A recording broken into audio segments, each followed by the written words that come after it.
पुढची बातमी. लोकसभेच्या माजी अध्यक्षा सुमित्रा महाजनांनी शालेय आठवणींना उजाळा दिलाय. यावेळी त्यांनी आपल्या आत्ताच्या शिक्षण पद्धतीवरती भाष्य केलंय.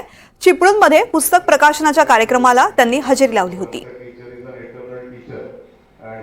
आता त्याच्याही मागे माझे भाव होते की आमच्या शाळेतले शिक्षक आम्हाला अजून का आठवतात. आमच्या लहानपणीच्या कविता खरंच हा एक लक्षात ठेवण्याची गोष्ट वाटते.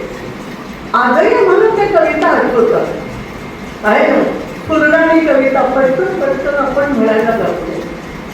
आजकाल तो बसल्या बसल्या मला ते वाटते सांगली बंद धरतोय हेही तो गोड म्हणत तिकडे हे आठवण करतो. आता हातपाय चालत नाही पण हे सगळं आठवण राहतं.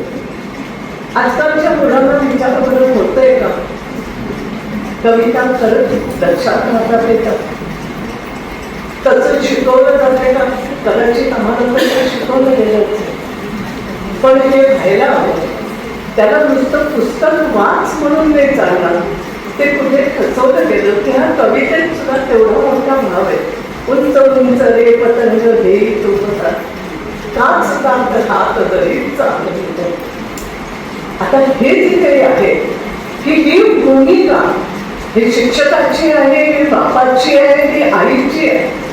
पण ही मुलांपर्यंत पोचली पाहिजे आणि तोच शिक्षक इतका लोकप्रिय होऊ शकतो जो हे सगळं मुलांपर्यंत पोचवतोय.